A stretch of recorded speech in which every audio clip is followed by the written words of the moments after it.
Hello, guys. Thanks for joining us this evening. We're here to talk about the juniors. We'll speak to some juniors, potentially very good junior snooker players who have done very well from the age of 11 years old. And we'll have a chat with them this evening about themselves, where they live, when they started, and what their prospects are for the game. But before I get into that, guys, just to get you up to date with everything about the competitions. Obviously, because most of the countries in Tier Two, we can't hold any pro-am snooker competitions in Northampton or Essex. Not very much we can do about that. I'm pretty sure that you all sort of understand that by now.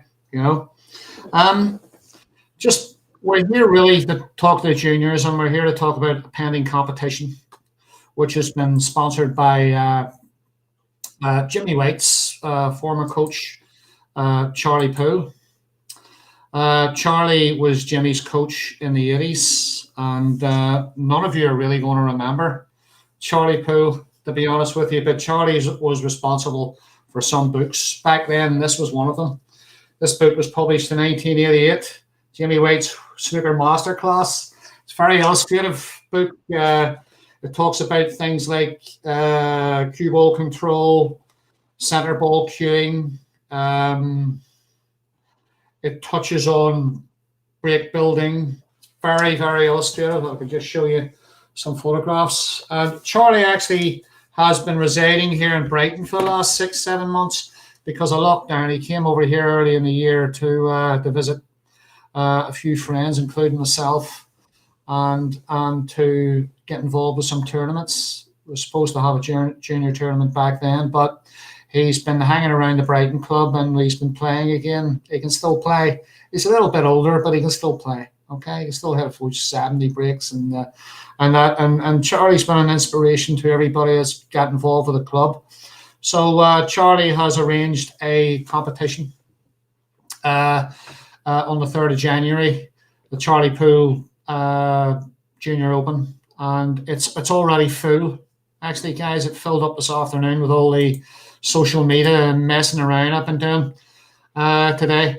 So that seems to have sorted itself out from that point of view. The other thing is clubs can now open from Wednesday. Snooker clubs can open under hospitality. You can meet a player from another club. You can meet one other and play snooker with them. It's been approved with the Sports Council and what have you. So clubs can open. In terms of selling alcohol, obviously it has to accompany food, substantial food or food in a bar menu. I'm sure that you can find ways around that, you know. But anyway, this evening we're going to be joined by some junior snooker players, back with snooker players, and we're going to be joined by Stuart Bingham. Stuart's going to be co-hosting this with me, and we're going to be speaking to some of these guys, find out a wee bit about themselves, where they're based and how long they've been playing, because some of them are actually very, very good, very, very, very high standard, you know, and I'm just waiting for a couple of joiners, actually. I just wonder if Stan Moody can join us. I'm going to bring Stan in first. Actually, I'm just going to show you a little clip, guys. I interviewed Stan there just earlier on the year there at Mark Allen Pro-Am. And this is a little taste of Stan Moody. He actually got beat by, I can't remember who beat him. I think he was given, I can't even remember who was playing actually. But let's take a look at the interview anyway, and we'll take it from there. Right, hello, Stan Moody. You're here at the Mark Allen Pro-Am Snooker UK. You've just lost to Mickey Judge. Yeah, former professional. So tell us a wee bit about yourself, mate. Where are you from? I'm from Halifax. Halifax, Yorkshire. Okay. And how old are you? 12. And how long have you been playing snooker? About 2.5 years. Wow, fantastic. And what is your highest break at the moment? 137. Fantastic. Bit of a sensation, mate. You're making news up and down the country. You know. So what's next for you?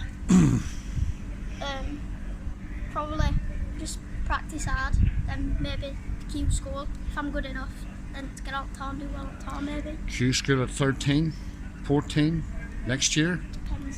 Depends how much I progress. When do you turn 13? September. September. Okay.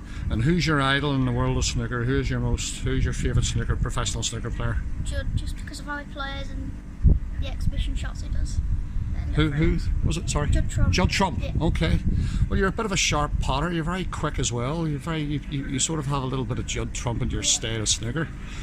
Oh, but a bit tough in there, wasn't it, on that star table? Do you practice on a star table? Do you play on a star table? When I go to Leeds, I do.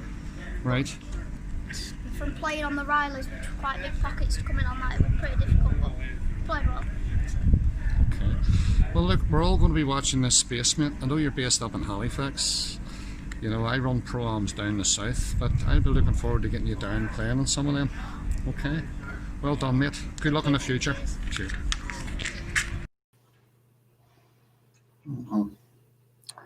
Well, absolutely tremendous. Stan actually played quite well. He wasn't given a great start either against Judge Mickey Judge, and he's I'm going to bring him in actually. I think at this point, you know, if I can get him in there, we'll see if we can just find him. Take that off there. I need to get a producer in the studio here to help me out with these things, to remove things. Stop shaking your head, Stu, for goodness sake. You try doing all this stuff, mate, without somebody helping you in the background. Oh, brought the wrong one, and let's get rid of him. Don't like him very much. Are you there, Stan? Can you hear me all right? Just going to bring the screen there, mate. Hang on a wee second. Right, we've got you in there. How you doing, buddy? You all right? Yeah, I'm good, thanks. Just watching a little clip off you there from a few months ago. I think you've turned 13 now, is that correct? 14. Are you 14? Yeah. Goodness me, you're 14, I'm 34. It's not my business. It's got to be startling. And I believe you're a few inches taller as well, is that correct? Yeah, I can reach blue spot now. You can reach the blue spot. Yeah. Wow, it's tremendous.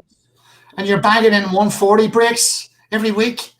It's tremendous. Yeah. How many people? I suppose Ronnie was doing that. I don't know. Stu, were you banging in 140 breaks at the age of 13 and 14? Sorry, Stu, hang on a second. I've actually muted you, which is probably not such a bad thing. Can you hear me now? I can hear you fine.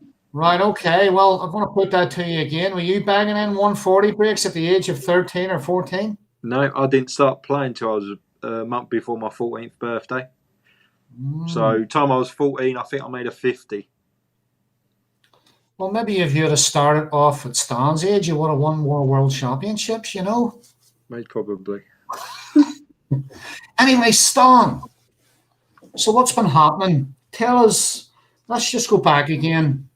You're based in Halifax, is that correct? Yeah. I spoke to you a few months ago, and obviously you're a little bit taller, a little bit stronger, and you're scoring a bit heavier too, mate, because you're hitting more 100 breaks on a regular basis. Yeah, that's what I'm practicing at the minute, like break building, in balls, like learning how to split the pack properly and stuff. So. And you've, I think you've got a table at home. Am I right in thinking that? No. You don't, right? You practice at a club, do you? Yeah, but at the minute, a friend's house, he's just give us keys to his shed. He's got a really nice table in there. He never goes in, so it's good. And since I last spoke to you, Stan, what areas of your game have improved? Well, my safety, break building, mainly break building. I'm just scoring heavy. Like every time I get to the table, it's like 80s, 90s, so it's good. It's very good. And they take pockets on that table, Stan? Yeah. They are? Okay, very good. You've had them made so much there. And so what's the plans then? I know you're going to come and play in this junior event that Charlie Poole has sponsored in January. It's that competition's full, by the way. I think your dad was a bit shocked by the entry of 3 professionals, but you know, Stan, they're really not that good, mate. You know, I think you can beat them. Yeah, I've got every chance. But I I think, you know, it's a very encouraging list of players, and I think we all know most of them. I'm not going to put that list out yet. I'm pretty sure one or two of them will probably drop out before then. But are you looking forward to that? Yeah, it'd be good playing against better players and older players, but just try and enjoy it is the main thing. And you know yourself, Stan, maybe perhaps because you're height and that there, you know you're going to extend yourself by a few more inches, probably over the next year or two. Yeah. There, you know, but your dad's quite a tall guy, I think, isn't he? And you're probably going to quite tall yourself. Yeah, hopefully. What's your dad? Is he about 6? Is he 6'1" or 6'2"? No, 5'10", Is he 5'11". That's very small. I got it all wrong. Maybe he's just too fat. I don't know. Sometimes you can get things wrong just by looking at people, you know. But Ned's is okay. He won't be offended by that. He knows me. He's fine. He's not going to get offended in any way and shit by it. But no, that's great. It's fun. It's been, you know, it's fantastic. I've been watching some of your stuff. You've been posting some of your videos on there, and we've all been keeping an eye on you. And you seem to be the youngest thing that's coming through at the minute. A lot of players tend to mature quite late. Some players don't come in late. I mean, Nick Stewart, for example, came in a little bit later, but it doesn't really matter as long as you sort of reach the standard required to get to where you want to go. Yeah. So where do you see yourself, Stan? How long do you think it's going to take you? I mean, I've got a feeling you're probably going to go to Q School maybe next year or the year after.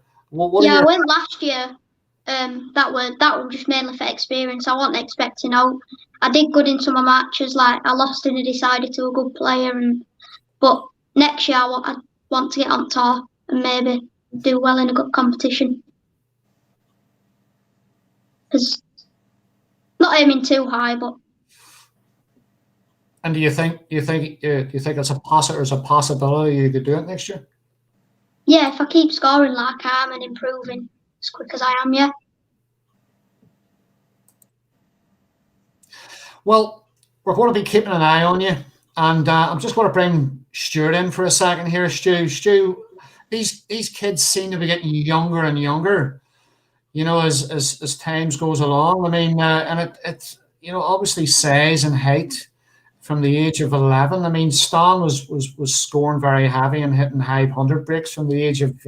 I think, Stan, am I correct in thinking your first 100 break was at 11? Is that right? Or yeah. Was it? You know, and I just think it's incredible because some of them can't quite stretch over the table. Stu, what do you think on that? Yeah, unbelievable. It seems like there's like now another wave of young talent coming through in England. For the last 10 years or so, all we're talking about is China. But obviously Stan coming through, making the breaks, he's saying. He looks like he's got a good future. He obviously enjoys it, loves it. He's got that sneaky little confidence that you need, and brilliant. I'll be keeping an eye out for him. I think, you know, Stan, we're going to be looking back at this. We're going to be looking back at videos like this, little chats like this in a few years' time. We're going to be thinking, well, you know, is this it? Is this how long did it take him to reach the top to get on the tour? You know, and we got a few guys actually joining us this evening, you know, who are play at a very, very high standard. You know, talking to a couple of Welsh lads this evening who will play, hopefully speaking to Dylan Emery and Liam Davies very shortly, you know, and Ryan Davies from Scotland, and a couple of others will be joining us just to talk about themselves very, very quickly. But is there anything there, Stan, you want to ask Stuart? You know it all?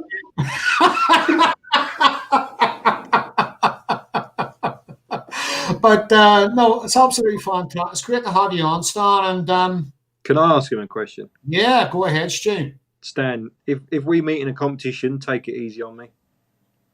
No. No. I know what thinking. You know. Right, I'll be waiting. I'll be waiting for you. Deep down, he'd be embarrassed and absolutely shocked. He'd never forgive himself if he couldn't take a frame off you. You know. Probably a bit like how Ronnie feels this evening, you know, because players can play bad, players can come out and have a bad day, and slippers like that, Stan. You know, and as you mature in your years and you become a better player and a more mature player, and you'll see that the mood and feeling right at the time is just as important as putting your match play into perspective and performing on the day, because even guys at the top like Stuart and Ronnie and Sean have bad days, and the bad days can go from bad to worse very, very quickly. If you can't put yourself on the table, I think Stuart will probably agree with that one. Definitely, yeah. But, And you so don't have to have a bad day these days to get beat. Look at the two matches that Matt Seltz played this tournament. He made 5 centuries, and now he's just got beat with Lou Ning, who's nearly had 5 centuries on the bounce. So the standard's so high now. the starter from a lot of the Chinese lads in Sheffield is absolutely incredible. It's just a matter of time before they actually bring it onto the table. Yeah. You know, in that respect, and I think, you know, the practice game is very difficult. Sure, I think, I'm not sure whether you agree with me to take the practice game out to the events, to take it to the venue, and I mean, a lot of these kids are scoring really heavy. It's like century after century, and it's getting them away from their comfort zones. If you can understand that, Stan, I mean, being in your comfort zone where you're enclosed in your own environment or your club or your table all the time is okay. It's great for practice. It does develop your game, but when you travel to a venue and you're having to deal with the stresses of and the confrontation of dealing with very, very good players is a completely different thing altogether. So then all of a sudden your gameplay, your everything about you becomes very psychological. Yeah. Your level of confrontation has just reached a whole new limit. And that's the sort of thing we've been talking to Chris Henry about over the last, few months. It's one of the reasons why I get him on there, to help young amateur players and very, very young lads like yourself to focus on the game, because it's you're not really showing much in the way of temperament, or you're not chucking your cue around maybe I did when I was about 14 or 15. I would take my anger out on a cue, and it's not the way to deal with it. And if you can deal with things like anger and frustration, control your temper on the table, and you seem to have very, very good temper on the table. I watched you at the competitions, and you have that, very respectful of your opponent, and it sort of gives you something else, makes you stronger. Total respect for your opponent makes you stronger. In a lot of regards. Is there anything else you'd like to say, Stan, before I get rid of you? No. Okay, Stan. Good luck, Stan. Thank you. Take Stan off. We're going to bring in one of the Welsh kids now. This guy's good. This kid's good. Do you know, I know he's good. I know this kid's good. He keeps telling me how good he is. But the thing is, Liam, in all fairness, she came down to one of my pro-ams a few weeks ago. You came down cold. You travelled all the way. We just got out of lockdown. You came all the way over from Wales, and you got to the final of one of my pro-ams, mate, and you did really, really well. I was very impressed. Yeah. Everybody was telling me how good you were anyway. But I'll tell you why I was particularly impressed with you, because you, just touching on some of the things you were talking about there very briefly, you showed very good temperament, and you waited for your shots. You waited for your shots all the time, and you took advantage of that, and you beat some good players, some very experienced players on the way. I think you got to the final. Who did you play in the final? Was it Harvey? Harvey was playing. Harvey Chandler came there as favourite out of the lot of you. Yeah. Really, I think we had Dylan Emery there, Jamie Wilson. Jamie had just turned professional. All professionals are allowed to play in my competitions. They're not handicapped. Jamie got knocked out in the first round. But as I say, there was a lot of you young guys there, and you played really well. So tell us a little bit about yourself, Liam. Where are you based, and how long have you been playing? I live in Tredegar. I got my father leases a club in Merthyr, and we go over there. And I've been playing since I was 6.5. Wow, 6.5. When did you hit your first 100 break? When I was 10. I was still sucking a dummy tit then. I bet Stuart was too. we were late developers. That's why we've lost our hair, you know. But but no, that's absolutely fabulous, mate. You know, and I think you practice with some good players there too, do you not?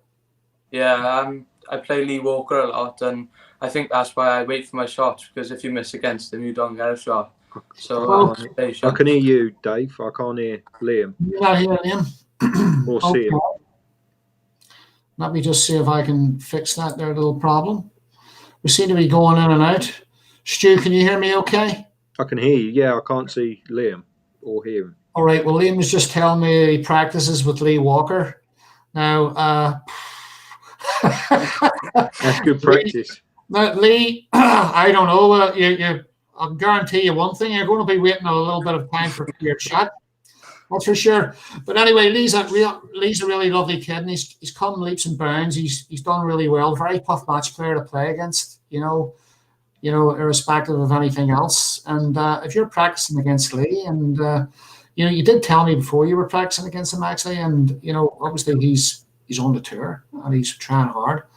And what about that thing there, Liam? Where do you see yourself? Where do you see yourself next season? Are you going to go to Q school, and how long do you think it's going to take you? I don't want to get on the tour too early, but I'd like to get on when I was about 16. Mm-hmm.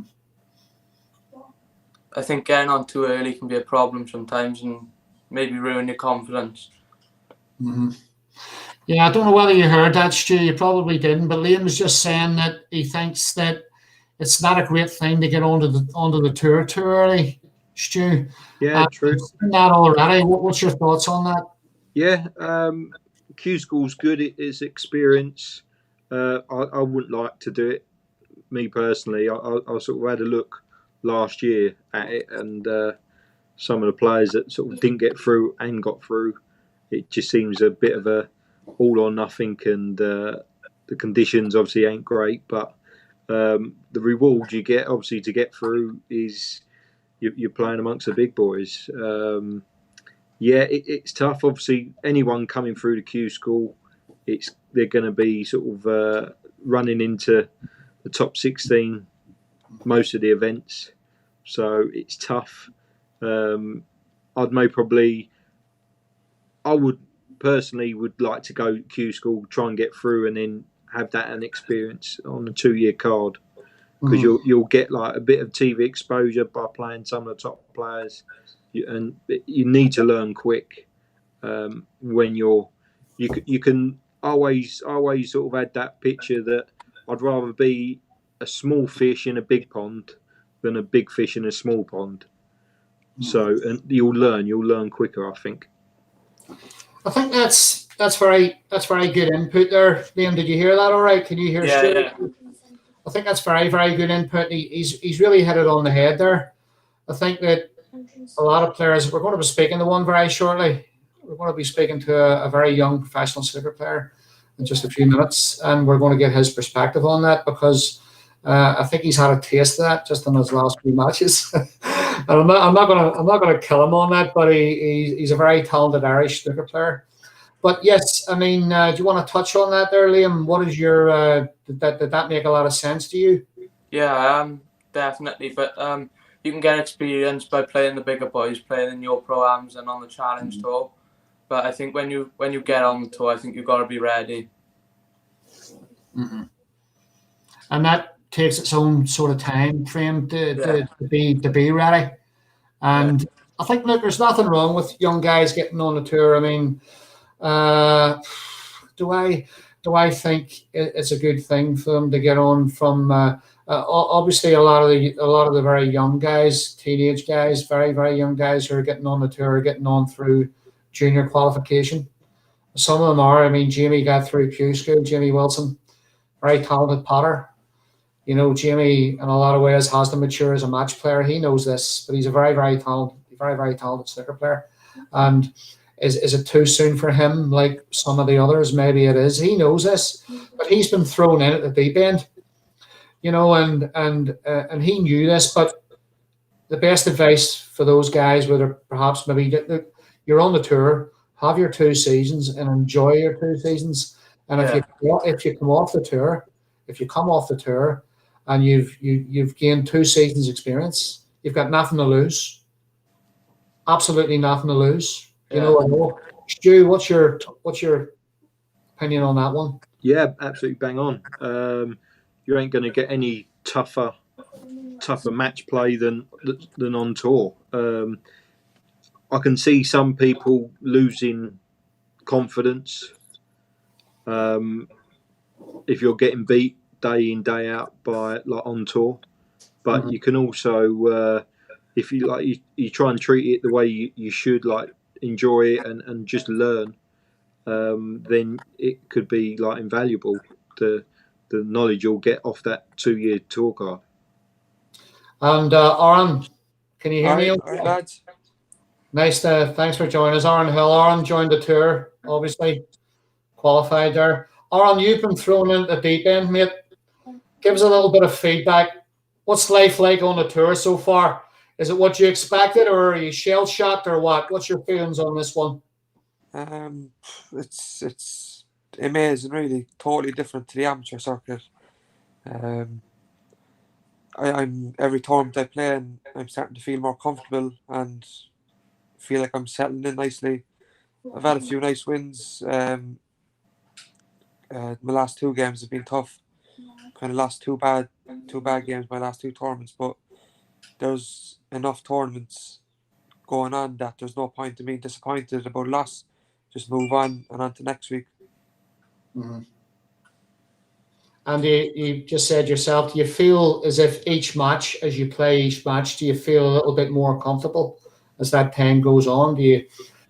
Obviously nerves are going to be there too. And I know you're a very confident player, and you're not worried about competitions. I know you're quite strong there. But I mean, in terms of each match, do you feel as if you're getting stronger and more confident? Yeah, 100%. Just being around the circuit, like each week, the more I'm there, the more comfortable I feel, and the more I feel like that it's where I belong. It's where I want to be, playing snooker. Yeah, we're really lucky, really, to have the tournaments on at the moment. Just really grateful for that.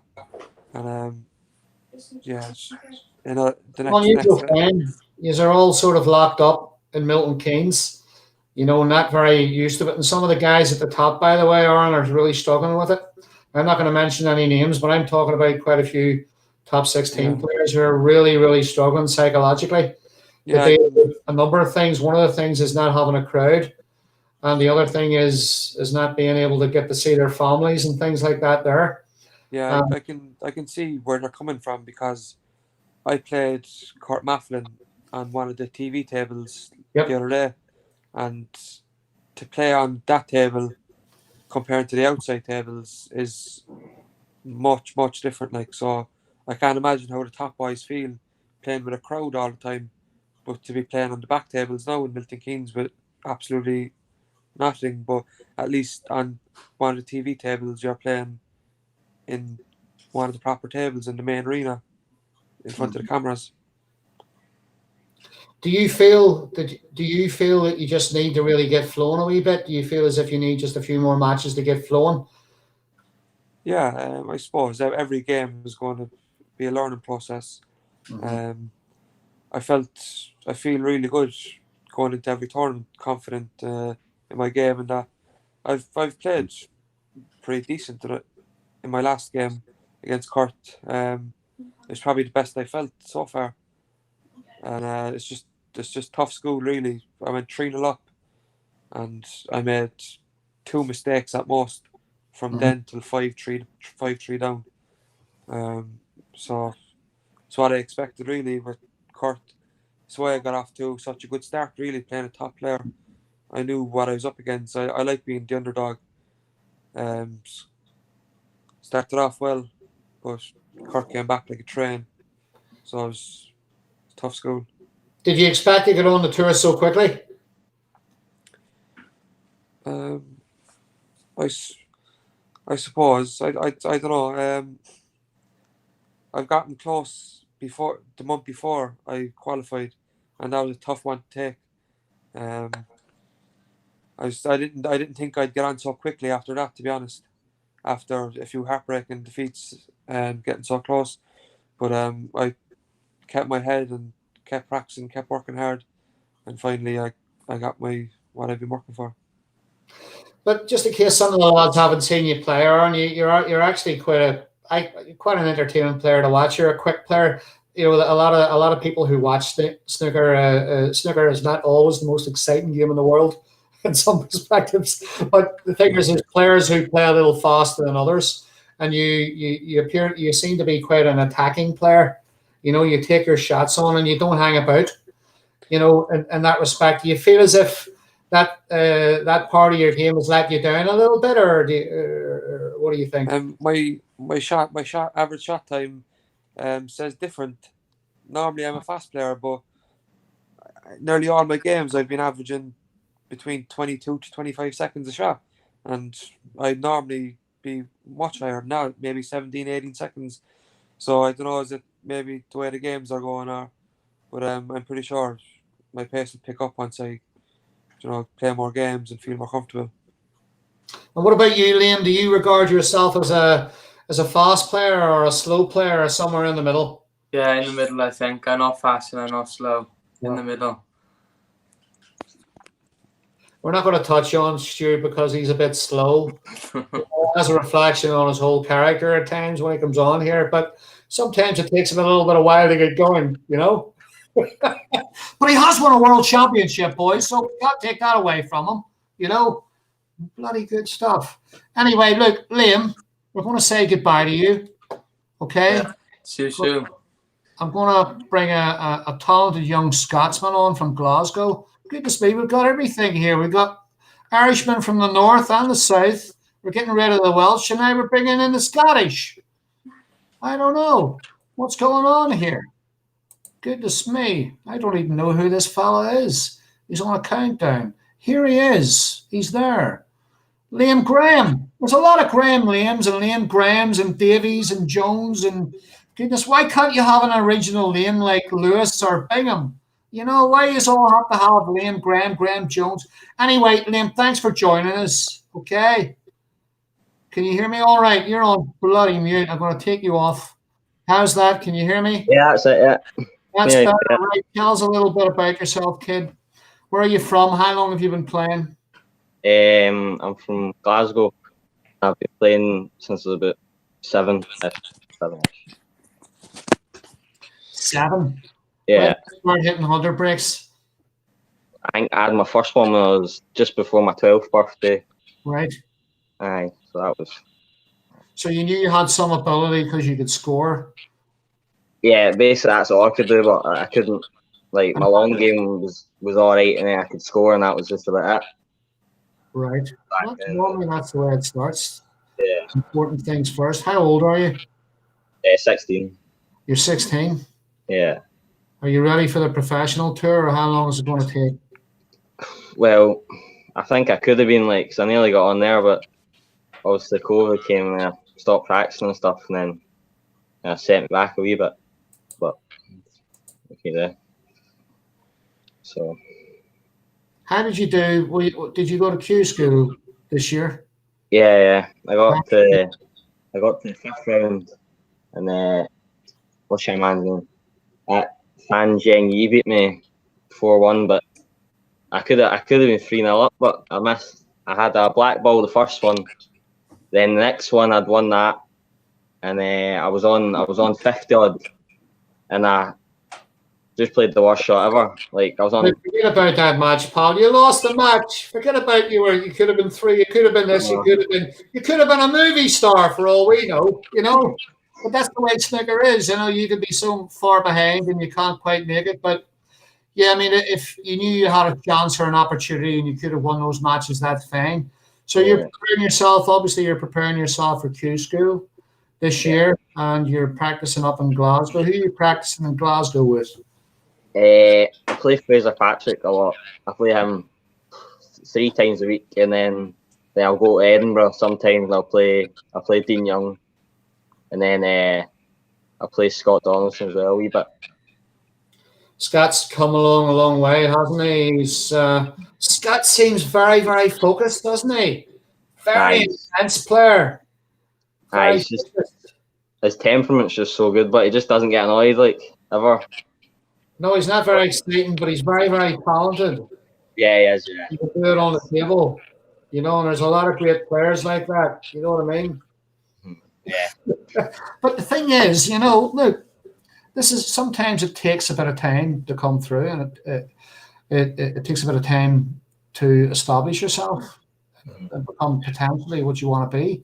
How long do you think it's going to take you? Do you think you can make it on the tour? Yeah, definitely. I just know that I can. Just can't. Have you ever met Stevie Maguire? Yeah, I know him. Yeah, I know him good. Yeah. He loves me to bits, like Stevie. He gets on my nerves. I love him, but he really gets on my nerves. The only reason he loves me is because the first time I ever met him, I just told him in about 2 years I'll be beating you easy. That's what I said to him, and he's just loved me ever since that. Oh yes, he'll accept that. No, Stevie's great. He's a bit shy. Stevie, you got to come on and do the interviews. You don't need to be shy. You don't have to be very exciting. I can carry you, okay? Come on, we'll talk about Scottish snooker and promote all these guys and get them on there because he knows who I am. He just wants to come on. He's too shy. He's not. He's such a nice guy, but Stevie, you would think seeing him getting angry on telly and all that he's just a big bear, but he's a big legend. He's a big pussycat. He really is. He's lovely. He's lovely. Yeah. Go out and have a great time with him. You have a wonderful time. Mm-hmm. Anyway, buddy, thanks very much for joining us. Stuart, is there anything you'd like to ask young Liam Graham here? Is there anything you'd like to ask Stuart? Get Sean on, by the way. I know Sean's your favourite, but I prefer Stu. I forgot Sean and Stuart are supposed to be on this evening, but Sean's playing as we're speaking. I forgot he was playing. Yeah, I know, yeah. So is there anything you want to ask Stu? Nah, no. Nah, I'm alright. What did you have for breakfast? What was that on? I went to a new roll shop today, right? And I had cheesy scrambled egg, spinach, and crispy bacon and a cup of tea. Breakfasts here in Milton Keynes. Whatever you can get hold of. A nice bowl of all brand. That's very good. I mean, I eat healthily. That's why I look so good. My old good circus players look like me at the age of 34. But there you go. Anyway, thanks for joining us, mate. Thanks for coming on. I know you're going to come up. I think you're coming up with. Are you going to come up with Dean Young? Yeah, I think so. Yeah. And, I'm looking forward to this. Some fantastic names on this sheet. The competition is full already, which is no surprise for January, and I think we're allowed to do a lot of things with youth snooker even at the moment in Tier 2. But I'm looking forward to seeing you up there, Liam, and you can we'll introduce you to some club owners and some other players, and you'll get very much settled. And by the way, while we've got you on here, I've actually penciled you in for this competition. I do this sometimes, but I'll send you the details because you're actually allowed to enter. Yeah. Because Jamie Wilson and Sean Maddox will be playing in it as well. When is it? Send me the details. Sunday the 3rd of January in Essex. I asked Jamie Wilson for a money match. He wouldn't play me. You might be playing in professional, but we'll have a little look at the schedules and what have you. Yeah, if I'm in the UK, I'll play 100%. Absolutely, no problem. Yeah. That's fine. All right, so Liam, thanks very much for joining us. I'm going to catch you later, buddy. Right, cheers. See you later. See you, pal. Just before you go on, you've obviously had a few matches already. And by the way, I'm glad you're a Liverpool supporter. I've been a Liverpool supporter all my life, and I've threw away bad 2 points yesterday. Way back. I've been a Liverpool supporter since I was 3 years old. This is back in the days of Kenny Dalglish and Graham Souness, and you probably just know those names because they're legends. Stuart will remember them because he's nearly as old as me. But I'm afraid so. I'm afraid so. World champion that he is, you know. But what are you, how are you relaxing yourself when you're out there in Milton Keynes? How are you sort of chilling out and getting yourself ready for the tournaments? How are you preparing yourself out there? There's not much to do really. Just chill out in your room, chill around the players' room, have a practice. That's all you can do really. Walk the ASDA for the messages. That's all. And you finding it like quite isolated, quite a bit of a struggle? It's a small, well, not as much as I'd say how Stuart feels, but it is tough to be fair. But we're so grateful to have the tournaments going. It's better than nothing, so we're just dealing with it. And in terms of there not being a crowd in the background, I don't think you've had much of a crowd since you've got on tour, have you? No. In terms of that, perhaps maybe. I'd love if I can't wait for the crowds to come in. Like for example, when I played Ronnie, the place would have been packed in normal times, and if I did get the result I did in front of a crowd, I imagine the buzz would have been 50 times better. Like, definitely, yeah. Of course, you get a big following at home there, and you got all those friends from Cork watching on, and the rest of Ireland. And I'm sure they'd have all been there with me if they could have. Fantastic. And do you actually have a sponsor at the moment, Aaron? Do you have sponsorship at the moment? Yeah, I've Tomas Singleton and Finbar Cockery are my two sponsors. One is an owner of a supermarket. He's been with me since day one. He's been really good to me. And Finbar Cockery, he owns a casino, one of the biggest casinos in the country. He's come on board this season with me, and he's been really good to me as well. So hopefully they'll stay with me, and I'm grateful for them all the time. Fantastic. It's a big help, like. Oh, absolutely. I think a lot of the players who are getting to the stage of television, some of the players who have got back on the tour, they're finding themselves, and they very often feel as if they need to have to perform a wee bit. And I think a couple of the players I've helped have come a long way, got huge potential. And as soon as they start winning their qualifiers, that's enough. You get a little bit of attention all of a sudden. Yeah. You know, you start beating the likes of Stuart Bingham, it's over. You know, it's over for him, and everything else is to look forward to, you know.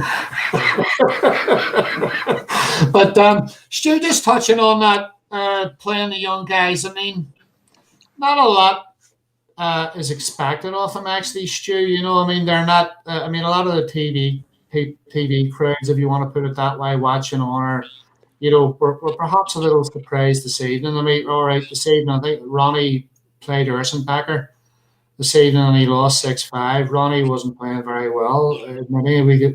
I didn't watch the match, but I was listening to all the feedback, and the feedback was that he wasn't playing very well. Obviously, a fantastic result for Ersenbacher. Probably the match of his career so far. Ronnie was actually very, very complimentary about the kid when he came on. But when you're playing a very low-ranked player, Stu, is there an apprehension there? What are you thinking, and how are you feeling about them? Obviously, young Alex. Obviously, Aaron knows. Obviously, been playing at Dunstable Snooker Club. I went and practiced with Alex a couple of weeks ago, and I obviously just playing at the same time. So they showed you a preview when they played before, and Alex beat him then as well. So he ain't afraid of beating him, and the way obviously my match finished, and I watched the last frame and half, and he obviously ain't scared of. He's got good game, Alex. But when you're playing Maple the lower ranked, you just sort of try and stamp your authority. You know, everyone can play these days. It ain't as easy as it used to be, I suppose. But you just need to stamp your authority. When you get your chance, you need to take it. And for the young guns coming on, like Aaron, I remember being there many moons ago. That you just got to try and enjoy it. You're like percentage-wise, you're going to lose maybe probably 8 times out of 10. But if you can produce them 2 early on, and you put a fear in some of the top players, and then you start growing in confidence and start believing in your game's good enough to beat anyone. Mm-hmm. Yeah, I mean, I think Aaron, you probably agree with that in many respects. I think, what are your Aaron? What are your views on the numbers of professionals who are on the tour? Do you think that number is okay, or do you think that because quite a large amount of them are not really making enough money at the end of season 2 is an indication that perhaps there's too many tour players, or should there be a different type of tour? What are your views on that? I probably wouldn't be the best person to ask that question to, but I think it's really good. I think maybe, correct me if I'm wrong, but I think maybe lower players should be avoided from the top 16 players, we say, in first round matches and that. Mm-hmm. I think the lower ranked players should, we say, have a game in hand than the top. Well, they're probably, a lot of them will probably not agree with that, but I mean, I think in terms of, I've just lost you talking over him there. Just lost your Aaron. I've just lost your volume at the moment, mate. You seem to your mic's going off. Can you hear me? Just check your microphone there, buddy. How's that? Any good? Nope, we've lost him. Can you hear me, Stu? I can hear you fine, yeah. Yes. Maybe he just muted himself because he's run out of things to say. But we've lost your Aaron. We seem to have lost your microphone a bit there, mate. Can you? Is there anything coming through? Try again. Have you hit the microphone there? Nope. He'll try and come in again. That's okay. That's fine. But just as he was saying there, Stu, I think a lot of young players coming through that they really don't have an awful lot to lose. I mean, if they happen to get on the tour through Q School or through any junior events, through any other snooker organisations, then I think, like you said earlier, there's not an awful lot for them to lose. They're only going to gain experience from having two perhaps maybe unsuccessful seasons. And I mean, if Aaron, could you hear me now, Aaron? Yeah. You can. We got you back again.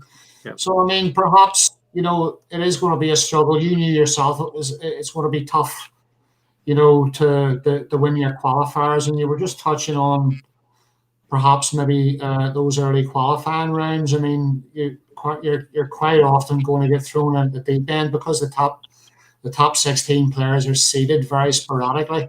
The chances are that you'll get Mark Williams, Stuart Bingham, Ronnie, John Higgins, Mark Selby, and perhaps maybe it should be slightly different. Yeah, I actually love playing the top players because I enjoy the challenge, but maybe not in first round matches. Consistently, every now and then will be okay. But if you draw a top player consistently in a first round match for a lower ranked player, it's going to be tough. But maybe I'm pretty sure most lower ranked players enjoy playing the top players because I can't see why not. It's a challenge. You're probably you've nothing to lose really. Just go out there, try to play a game, show people what you can do. You just enjoy the challenge really, and learn from it. I think a few of the players recently have said about the old tier system, the qualifiers.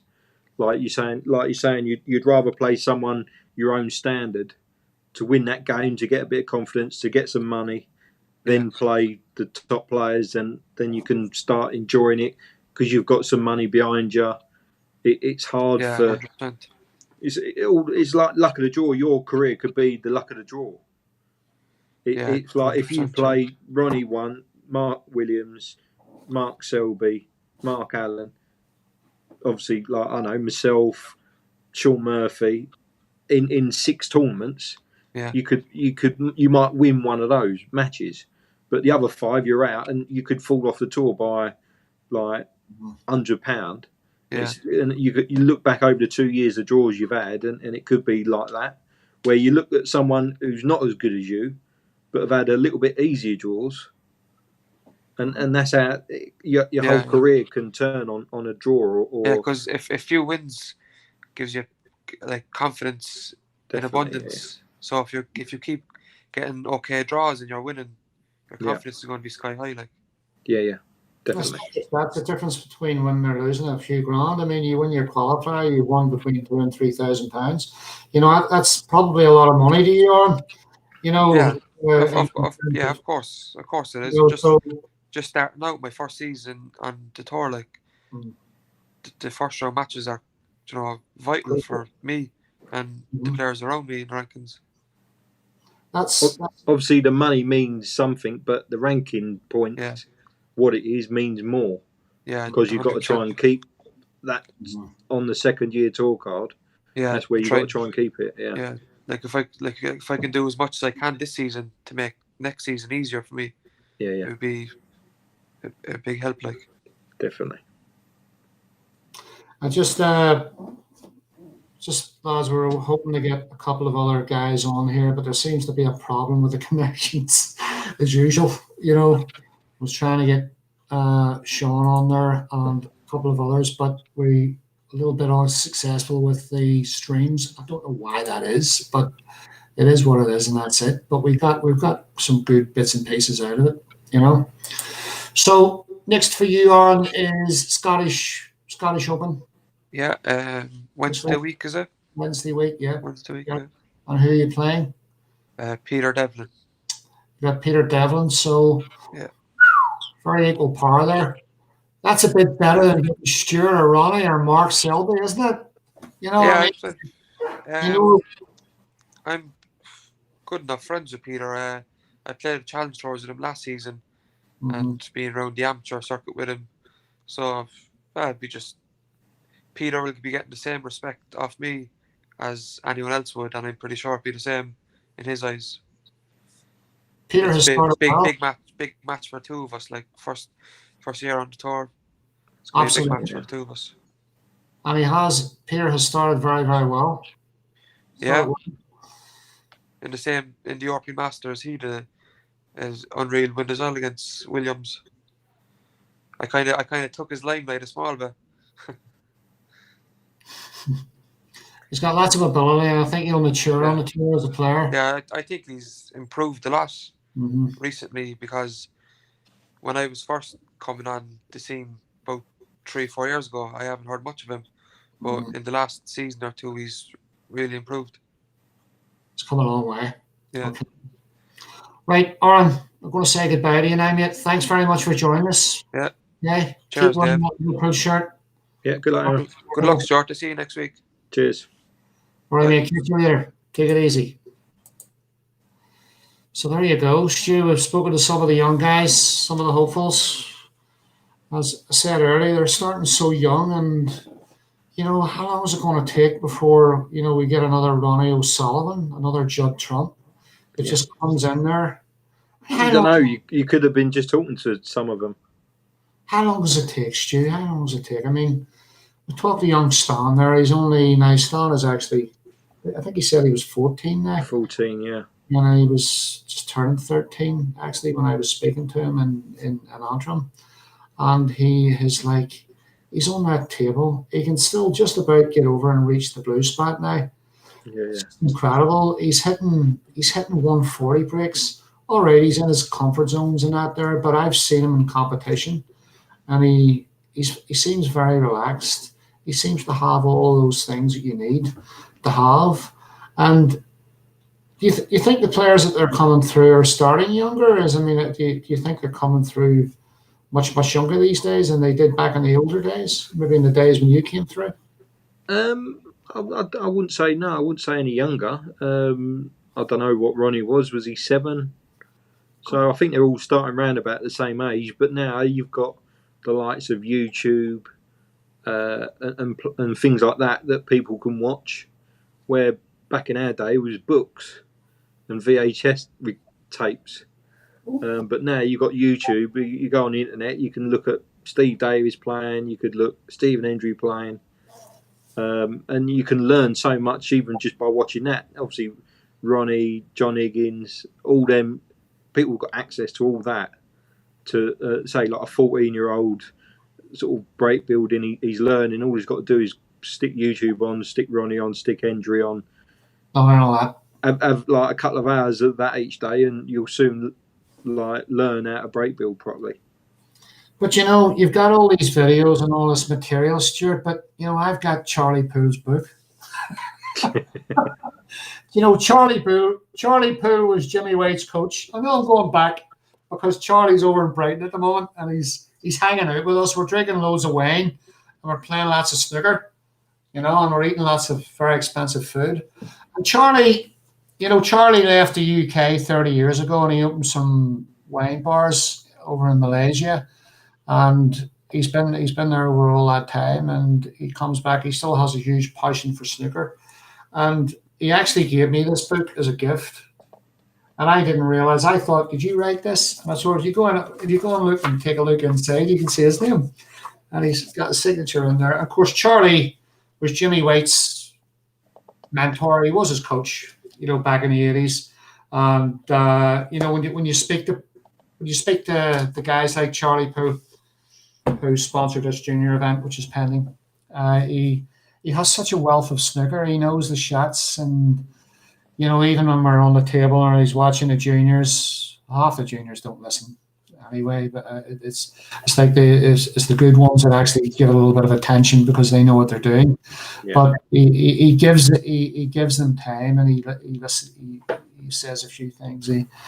He can tell by how low they're cueing, high they're cueing, or the way they're cueing, or the way they hold themselves. He can very much tell instinctively where they're going wrong physically just by watching them. It's and everything else, and that's you know, I get a lot of entertainment out of reading this. I actually read this in bed in about 2 days, and it's quite a busy wee book. Like it's quite technical, and sometimes, you know, you could say, you know, it's good to go back to basics sometimes when you get things wrong. And definitely a lot of young players will be watching this, Stu, and I think, you know, there's times when what I find, I'm going to ask you about this. When I speak to a lot of juniors, I probably don't have the patience that it's required to coach them or help them in that respect. But I don't have a lot of time if they show a little bit of disrespect or ignorance. I won't give them any time. Yeah. If they show ability and they have a bit of respect and they can listen and gain and listen the right way and watch themselves and repeat their shots, or actually understand the game and understand where they're going wrong, then a lot of good players can give them very, very good advice, I think, in that respect. So what do you think about the young guys these days in the clubs, and what sort of things they need to do, and what should they do to help themselves? Obviously, I've been in a club for the last 3 or 4 years. Since I've moved to my new house, I've got obviously a table in the back garden. So I sort of miss all the club scene and the pro-am scene, really. Just there was one there, Aaron. We was at Dunstable. He was practicing, but he was always on his phone. He was playing Lichtenberg, Simon Lichtenberg. And he wired Simon's at the table. He was looking on his phone and replying to friends or whatever. Yeah. And as I was leaving the place, I went, put your phone down. When you're playing, put your phone down. Because that's one of the worst things ever. Like you say, you're talking to your friends. Mm-hmm. When you finish the set, then you can text and things like that. Mm-hmm. But I can understand, like you're saying, about the respect. You can see some kids that they look at you and you think, what do you know, you old man? And you get that vibe where I've always been told, look, when someone's talking to you, look them in the eye and listen. Yep. Don't care if you take it in or not, but you can tell, Stu. You know, when I speak to the juniors at the clubs, you know, and half of them are looking at their phones, just like you say, the social media thing. And by the way, just putting this out there to you young guys, I'm a different generation. Okay, I grew up in the 70s and the 80s, and we didn't have mobile phones and social media, so I totally understand the social media thing. It has taken over a lot of different things. In fact, it's probably, and you need to understand this, it's probably more of a distraction than anything else. And if you want to play snooker, then you've got to prioritize your time. and that's your time learning and listening. And I think you can put a lot of hard work into your game and switch your phones off. Very, very important thing there, Stu, about social media, and that where social media seems to have gotten into the heads of a lot of these young kids. And I see it at the club. I don't give them any time. I really don't give them any time, and I'm very impatient. I organize these events and I watch potentially good players, and I'll sit and I'll watch a player. I get more enjoyment out of watching a very young player progress, than watching, Judd Trump and Ronnie O'Sullivan playing. It actually bores me. I get quite bored watching snooker. Right. I'll be absolutely honest. I've said this many, many times. But I'm fascinated by watching young players progress who can show the ability to progress on the table and listen. And do the right things and to look at themselves as well. A couple of the players I've tried to help on the tour, I've emphasized many, many times to them that they need to look at themselves over and over and over again on YouTube if their matches have been streamed, and watch themselves and learn from their mistakes and ask themselves many, many questions. And a lot of kids are not doing that on the table. They're just pissing about on the table, and they're not really focusing on the job at hand. I still watch matches that if I'm on the TV table, I listen to the commentary, see if I can pick up, just even if it's one thing you pick up on. It always helps, even if they're talking bad about you. You get that, your back goes up, and you're like, right, I'll show you next time. It's things like anything you can sort of pick up on, watching back old games or anything. Obviously, I remember that day I was talking obviously about Aaron on his phone. My phone's like, right, it goes on silent, it goes flat down. And obviously, I've got wife, kids, mum and dad. Something can happen to them, but when I'm playing. I give the bloke I'm playing. Obviously, I was playing Alex that day. I give him the utmost respect. I'm not going to touch my phone, and I just play snooker. When we finish the set, then you look at your phone, and you might reply to a couple of people. But it's little things like that. I think the kids coming through just ain't got that switch off. They're always, You're absolutely. The social media and the phone thing is taking over. I've had, while I've been speaking to you here live on YouTube and Facebook, all of my women have been phoning me. Is that why it's blank? I don't care about. There's no need to be like that, Stu. I don't care about any of them. They've been ringing me. They've been ringing you. They can wait, because I have respect for snooker players. All I are is a little bit of a good time, and that's it. I don't care about their dinners and their wine. I'd rather speak to snooker players. So boys, get your priorities right. Leave your girlfriends at home. Don't tell your mothers or what you're doing. Go and play with good snooker players. Leave your phones behind. Don't be lazy. They're very lazy as well, Stu. They're not putting enough time on the table. What I find with the very young guys, Stu, I'm going to touch on the very young guys because we're going to wrap this up very shortly. Okay, I'm getting a headache just talking to you.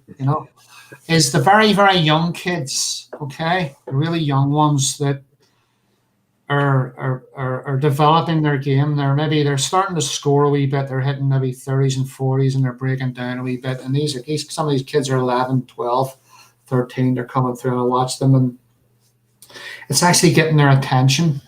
It's actually getting them to think a little bit, to replay a few shots, understand where they're going wrong. And we're of a different generation of listening. There's different pressures from everybody, and it's a bit of a task. I mean, long gone are the days of snooker halls. Back in my days, I grew up in the 70s and the 80s where you had big snooker halls and working men's clubs where you couldn't bring women in. I know I say that, but I'm not saying that in a discriminating way. But men were sort of like enclosed in their own little spaces on the poker table, on the pool table, on the snooker table. and there was no no social media, no phones, no distractions. So the snooker halls were full of kids that were concentrating what was on the table rather than on the phone. So these days it's a bit of a tougher task getting those young kids to focus on the table. So what have they got to do? How do they discipline themselves? Tough. That's a tough question, isn't it? There's, obviously, back in our day, there was maybe probably 5 channels on the TV. Now you've got the PlayStation, Xbox. You've got, like you say, social media. Everything taking your eye off the snooker table. I suppose you just got to you've got to have goals when you're practicing. I remember one of the very first practice routines I was shown was clear the colours without touching a cushion. And it sounds as easy as anything, but you once you master that, you master the cue ball, and that's one of the things why I suppose I'm a good break builder and control the white ball, because that was one of the very first exercises I'd done, and I got that, and I've always got that in my head that to play this game you got to control that white ball. That's it. That's the essence. And you know what, Stu? That's actually fundamental. That's fundamental. Yeah. And it's simple as you're going to get. It's as simple as my little brain. It's as simple as the very, very basics in an old book. Yeah. You know, an old book like this that shows you illustrations about cue ball control, you know, center ball cueing, and what the cue ball does when you hit it, wherever you hit it, and what you've got to do. And these, you know, these things are, a lot of the kids will go, oh, for God's sake, just wrap it up. What are you talking about? Let's get down and get a bit of music going here, and let's get the headphones in. Yeah. Let's get the headphones in. Let's listen to some rap and get down and pot a few balls. And that, boys, that's absolutely and totally not what it's about. And I don't like that. When I see a young snooker player with headphones in, Stu, I want your view on this. With the headphones in, playing music and playing snooker, that's not a comfort zone. That's not helping his game. What's your view on that? Over the years, I've seen other players. Mark King, he always used to have his headphones in, and obviously I've tried it. I've got my table at home. I'll put the music on. It just breaks the dead silence. Being in the club, I used to do it. I used to put headphones on only because it stopped people talking to me, so I could try and concentrate. Half the time, I wouldn't have any music on. I would just have my headphones on and I'll just play.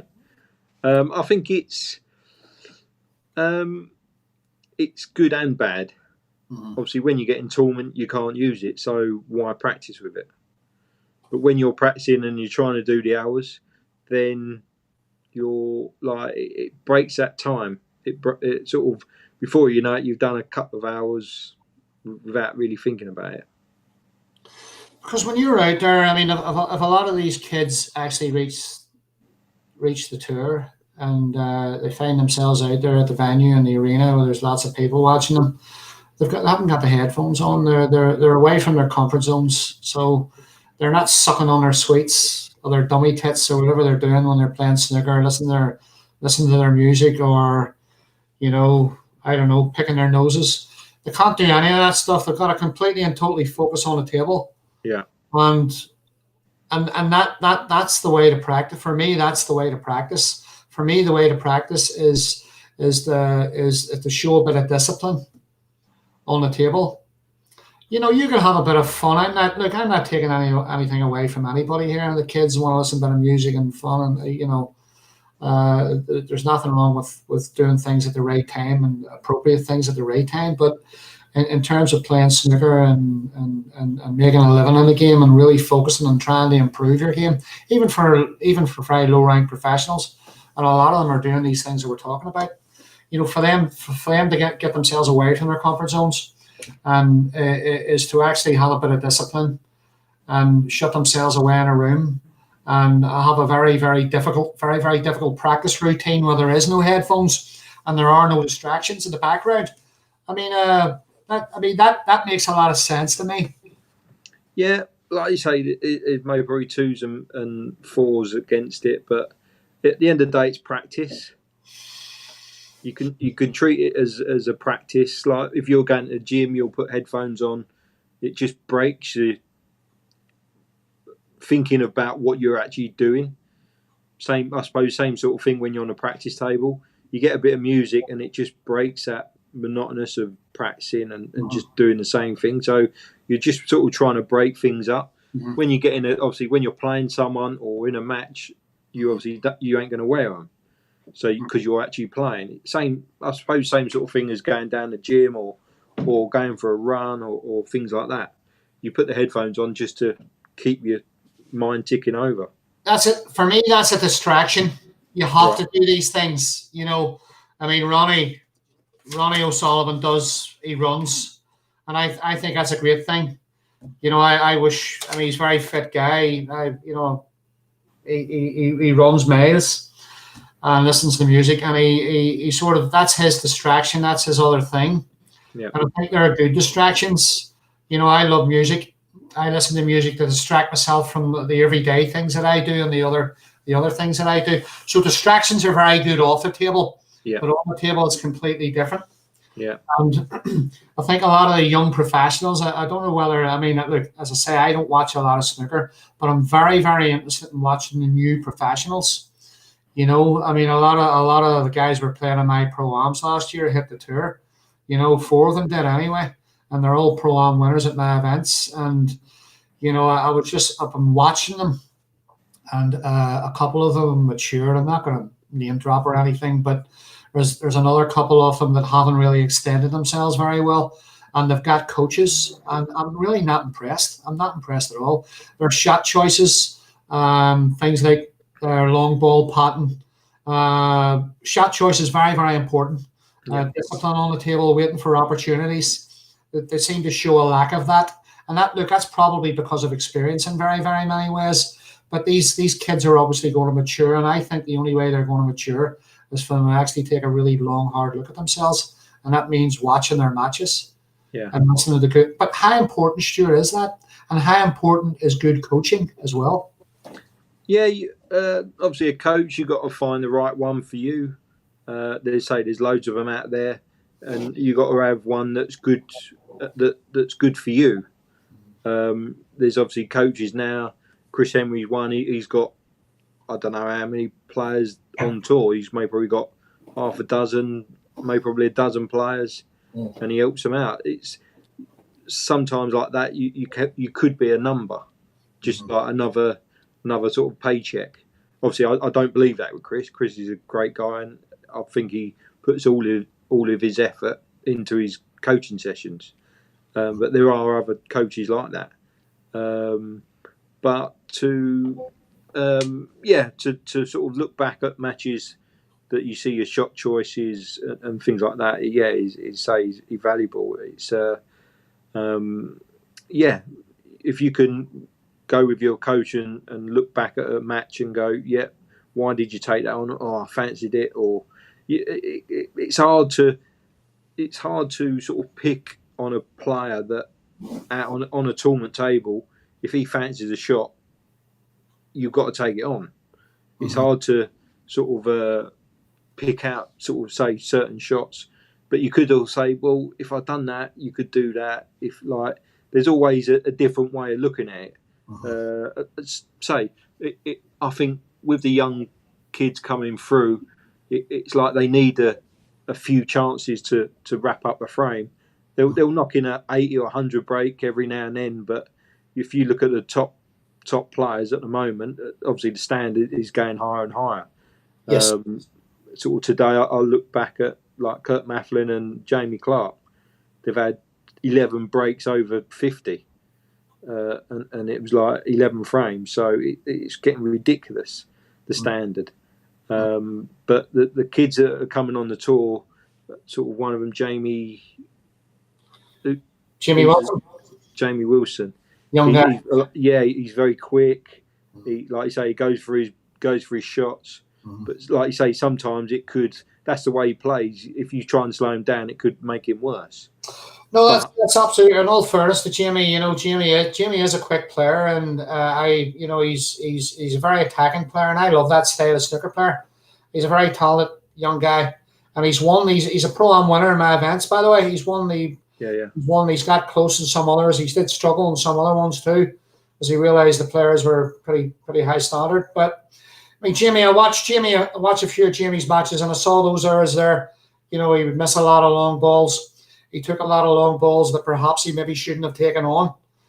He perhaps should have waited for opportunities when he should have done. And it's sort of like I watched that, and I think, and this is good for Jamie, by the way. I mean, he's listening to this.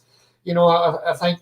This is why it's good for Jamie to have a reflection on his matches with the other players, because he'll spot these things, but he needs to look at them. He needs to look at them. He needs to look at them very, very, very carefully, and think, well, I need to review that. I need to take this on board. Maybe wait for an opportunity or do something better, because he can hold his own. The safety game is very good. You might say he's an attacking player, and maybe sometimes you'll push the boat out a wee bit with a big shot. But players with that sort of strength, like good potters like him, should really work on his long game really, really hard. So if he's missing balls on the long shots, then his solo practice should have a reflection on that. If I was coaching him, I would be looking at all his weak areas and then thinking, well, how do I fix that? How can he fix it? And then he needs to demonstrate it on the table. Yeah, definitely, yeah. But then you look at some of the players that are at the top of the game now. Judd Trump, when he come on the scene, 10, 15 years ago, everyone's like, he's mad. He's long potting. He's attacking.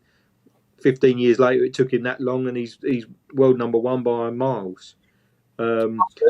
If you change, like obviously we're talking about Jamie Wilson, he's very attacking. He goes for his long shots. If you now try and change him, it could ruin him. So you've got to have that fine line. It's like you try and slow him down, that would be the worst thing ever. He's got to his level. He's got on tour by playing his game. He's won your pro-ams by playing his game. Mm-hmm. So that's where you need that coach or that mentor or a friend that keep pushing. Don't sort of go back on.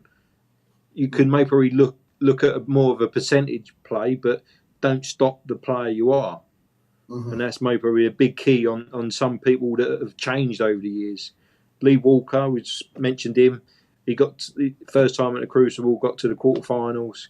All of a sudden, he changed his game a bit, slowed down, and it maybe ruined him. You look back. With Lee, yeah, definitely. There's different. I think you're right. Players. It's very difficult for players to change their games. Jamie doesn't really need to change his game. I actually quite enjoy watching Jamie play. He's quite entertaining to watch because he is attacking. A lot of the attacking young snooker players are a pleasure to watch because the game is not always exciting. But when you see a young player who attacks and plays, takes shots on like he does, makes it very, very entertaining to watch, and he's got that. Yeah. There's so many different things. But on the other side of the coin there, Stu, is that you can put too much pressure on these kids. You can ask too much of them. Yeah. So maybe it's tiny little bits and pieces that you need to feed them to give them the things. And I think if a lot of young lads are watching this, I think if they can just take very small pieces of information and build it up very gradually, whereas too much, just throw their heads completely out. Yeah, definitely. Yeah, all it maybe takes is 5% increase of learning something, and that could go miles. That could go a long, long way. Instead of, like you say, trying to change their game completely, just even something little, another exercise, and it will get them thinking about a different way of approach, and it can make the hell of a difference. Absolutely. And I think this is a great time to wrap this up because I have taken Stuart's time this evening. It's very good of Stuart to join us. He's come back from his match this afternoon. Are you back at home, by the way, Stu? Yeah. No, I'm playing tomorrow night. So tomorrow night, I've stayed up here. Okay. Well, thanks very much for coming on, guys. I hope that's been helpful. We've talked to some very good juniors this evening. I've been unable to connect with 3 of them, which is a wee bit disappointing because the other 3 guys are very, very good junior snooker players who are aged between 16 and 18 actually, and we couldn't get them on. But I'm sure at some point or another we will get them on again sometime soon. I hope you've got something out of this. Speaking to myself and Stuart and listening to some of the other players, and have a look at yourselves, show a bit of discipline, watch yourselves on video, have a look at your YouTube videos, work on your games, work on your weaknesses, think about a lot of things where you can go wrong, and please just remove the distractions. Very, very important things in the essence of everything, And I'm I'm grateful because I've been talking to Stuart. I've been ignoring all my women on the phone. I've got Charlie Poole's masterclass snooker book. See if I can't sleep. If Sean Murphy's not trying to wake me up at 2 o'clock in the morning, I can just read Charlie's book. Look at that. He's even got pictures of balls on the table as well. Stuart, I'm going to lend you this book because I think this can help you. Yeah. I think if I give you this book, I think you're going to win another world championship. I'll try anything. Absolute pleasure to have you on. Right, guys, thanks very much for joining us. Next week, we're going to go live. Very different kind of live chat. We're going to be talking about snooker tables. We're going to be talking about cloth. We're going to be talking to Hainsworth. We're going to be talking to Hainsworth, Stu. We're going to be talking about table fitters. We're going to be talking to some table fitters, reclothing tables, and what it needs, what makes a good snooker table and a good club. Why do the professionals play on the best cloth? Why do the professionals have to play on star tables? Why can't they play on Riley Aristocrat tables? Or why can't they play on old tables? I don't know. I don't have the answers to these questions, but the people who come on next week will do. I'm going to throw that up there. Thanks very much to Stu for coming on again, mate. It's always a pleasure. I'll be watching you, not all the time, because snooker doesn't entertain me,